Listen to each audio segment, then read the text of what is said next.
Donc je vais vous dire ce qu'il faut faire et surtout ce qu'il ne faut pas faire quand on va lever de l'argent. Une histoire courte, c'est très important. C'est pas Marc Lévy, c'est pas Flaubert. Il ne faut pas faire du gnangnan où on y passe des heures et on raconte sa vie. Et en même temps, il ne faut pas faire de l'ultra détaillé sur son histoire. L'objectif, c'est que à la fin du pitch, les gens se sentent concernés par la mission qui est la vôtre.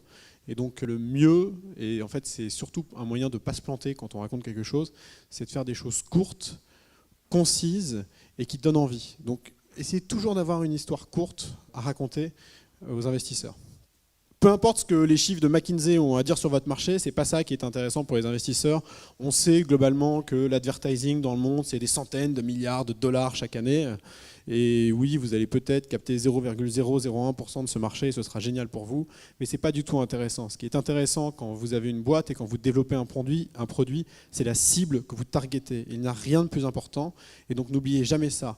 Oubliez toutes les slides marché où vous avez, oui, le marché c'est X milliards, le cloud computing c'est en croissance comme ça, 20% par an, on s'en fout. La seule chose qui compte, c'est quelle est votre cible. Est-ce qu'elle est nombreuse? Est-ce qu'elle a besoin de vos produits? Et comment est-ce que vous l'adressez? On a toujours tendance dans un pitch à se retrouver face à un interlocuteur qui va avoir une centaine d'idées à vous donner et qui va avoir beaucoup de choses à vous dire. Parce que tout le monde a un avis sur tout, et spécialement les investisseurs.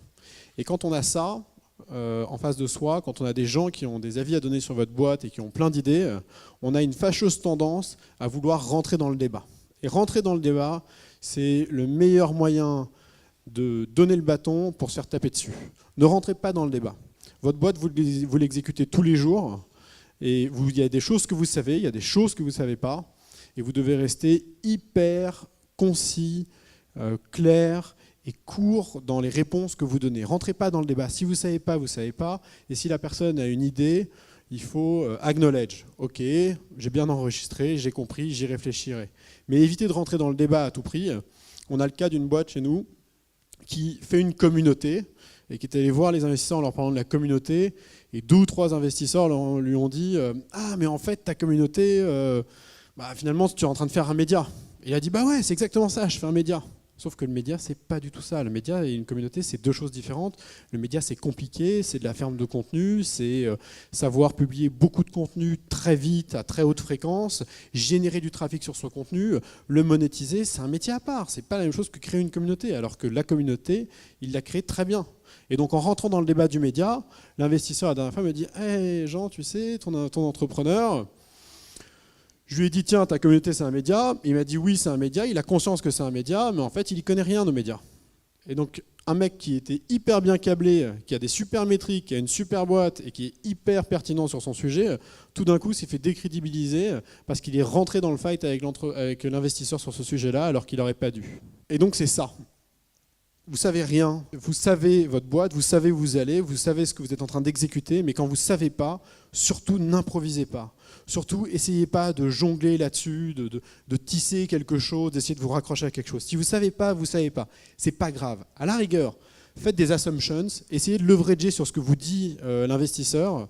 Par exemple, on va reprendre cet exemple, mais si l'investisseur vous dit « Tiens, ta communauté, en fait, c'est un média », il faut poser des questions. Ah bon, mais un média, c'est quoi? Parce que moi, ma communauté, je ne la vois pas comme un média. Et on ne rentre pas dans le débat, on rentre dans l'échange. C'est quelque chose de très différent. On a souvent tendance à parler et à s'écouter parler. Un investisseur, ce qu'on fait, c'est qu'on va dans l'échange. Et dans l'échange, ça ne veut pas dire non plus s'éterniser dedans, mais il faut leverager sur ce que vous dit l'investisseur pour essayer soit de retourner ça à son avantage, soit montrer que vous êtes à l'écoute et donc que vous essayez d'apprendre. Là, je vous ai évité les graphes, mais à gauche, pensez écosystème. Ce qui compte, ce n'est pas celui qui a la plus grosse. Quand vous arrivez dans une slide marché, ce qui se passe souvent, c'est qu'il y a l'abscisse, l'ordonnée, là c'est gros, là c'est petit, là c'est génial, là c'est nul, et vous êtes là-haut, tout en haut à droite. Toujours la même chose, c'est marrant ça, hein. Les startups sont tout le temps en haut à droite. Et Windows, Google, Apple et tout, ils sont en bas, là-bas, parce que c'est nul ce qu'ils font, et on va les tuer. Et en fait, c'est pas vrai. Ce qui se passe, c'est que votre boîte, elle évolue dans un écosystème dans lequel il y a des fournisseurs, il y a des partenaires, il y a des clients, il y a différents acteurs, et il faut juste que vous vous positionnez face à ces acteurs. Est-ce que vous êtes avec ces acteurs, contre ces acteurs, à côté de ces acteurs? Est-ce que vous travaillez avec? Et c'est comme ça qu'il faut présenter votre marché et l'écosystème dans lequel vous évoluez. Et montrer que vous maîtrisez votre écosystème, c'est montrer que vous maîtrisez votre marché, et donc on va avoir confiance dans la manière dont vous l'abordez. On va prendre un exemple très simple. Le marché de la billetterie. La billetterie, c'est un marché compliqué parce qu'il y a les gens qui font par exemple les spectacles, qui ont les billets, il y a les distributeurs qui sont les Digitic, Fnac, etc., qui récupèrent une partie des quotas, il y a ceux qui font des discounts comme vente privée, ensuite il y a les médias qui diffusent les spectacles qui sont donnés par les Digitic, Fnac, etc., avec qui on fait de l'affiliation, ensuite il y a ceux qui font les outils qui permettent aux gens qui font les spectacles de checker les billets, de faire de la vente de billetterie au guichet. Et puis, il y a les clients. Et donc, c'est comme ça qu'on va dessiner un écosystème, par exemple, autour de la billetterie. C'est pas, vous êtes là-haut avec un super produit et des tarifs moins chers, et Digitic avec son produit dégueulasse, qui est quand même hyper gros, et tout en bas. Donc, pensez écosystème. Et la deuxième chose, c'est au niveau de l'exécution. Vous avez souvent tendance à vouloir montrer votre produit avec les features. Donc, en fait, vous avez toutes les cases qui sont cochées, et les compétiteurs, ils ont 3 ou 4 cases, mais ils n'ont pas toutes les cases cochées. Et en fait, ce que vous expliquez, c'est que votre produit, c'est le plus complet du marché. Ça n'a aucune importance. J'espère qu'à terme, votre produit sera le plus complet du marché. Mais Salesforce n'a pas commencé avec Chatter et 1 milliard de features. Et vous ne commencerez pas avec 1 milliard de features. Faites peu de choses, mais faites-les bien et montrez que vous savez les vendre et les exécuter. Et c'est ça qui compte. Donc vous oubliez toutes les charts en abscisse ordonnée, vous êtes tout en haut à droite, et vous oubliez la slide avec les features qui sont toutes cochées chez vous. La team, c'est quelque chose de très important. Ce qu'on a souvent tendance à faire, c'est malheureusement à se décrire. J'ai fait telles études, j'étais dans telle boîte, j'ai fait ci, j'ai fait ça. Mais en fait, vous êtes dans une mission. Et qui dit mission dit compétences. Quelles sont les compétences que vous avez pour répondre aux besoins auxquels vous répondez, pour répondre à la mission que vous vous êtes fixée. Et donc c'est là-dessus qu'il faut se lancer. C'est important de se définir et pas de se décrire. Donc se définir, c'est d'où on vient, pourquoi on est là et quelles compétences on a pour remplir la mission qu'on s'est donnée. Et surtout, qu'est-ce qu'on a déjà fait dans cette mission? Quels sont les key facts? Et d'ailleurs, si vous regardez les applis de Y Combinator, on ne vous demande pas quelle école vous avez fait. Personne ne vous demande l'école que vous avez fait. On vous demande juste ce qui vous définit, quels sont les faits marquants que vous avez eus dans vos expériences, etc., etc.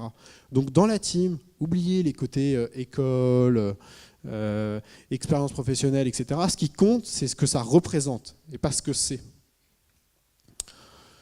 Et les data et les KPIs, ça, c'est juste ce que 90% des primo-entrepreneurs ne maîtrisent pas et qu'ils doivent absolument maîtriser. Ça prend du temps, mais prenez le temps de maîtriser. En fonction du secteur dans lequel vous êtes, vous avez des KPIs à connaître. Si vous faites du SaaS et que vous ne savez pas faire une cohorte, n'allez pas voir un investisseur. Si vous faites du e-commerce et vous ne savez pas ce que c'est qu'une contribution margin, oubliez aussi. Il faut absolument maîtriser les KPIs de son industrie, de ce sur quoi on bosse, et maîtriser les siennes. Et si vous montrez ça à un investisseur, c'est un gros signe positif parce qu'il a en face de lui énormément d'entrepreneurs qui ne maîtrisent pas leur data. Ce qu'il faut retenir, c'est qu'il y a 3 choses dans un meeting investisseur qui comptent. La première chose, c'est l'exécution. C'est ce qui permet de construire de la crédibilité en face de l'investisseur. Si vous avez bien exécuté, vous êtes crédible. Une fois que vous avez fait ça, il faut montrer de la connaissance sur le marché, la connaissance sur vos clients. Une fois que vous avez montré de la crédibilité avec l'exécution, ensuite l'investisseur il a confiance parce que vous avez maîtrisé votre sujet. Et la dernière chose, c'est la vision. Et la vision, c'est cette fameuse histoire, c'est justement la story, c'est la manière dont vous décrivez votre boîte, dont vous vous projetez, etc. Et ça, c'est la dernière chose, c'est le plus important, c'est ce qui crée du désir chez l'investisseur. En fait, l'investisseur qui ne va juste, entre guillemets, aimer votre exécution et aimer votre connaissance de votre secteur, s'il n'a pas envie à la fin, s'il n'a pas cette conviction, s'il n'a pas ce désir, vous ne risquez pas d'avoir de deal.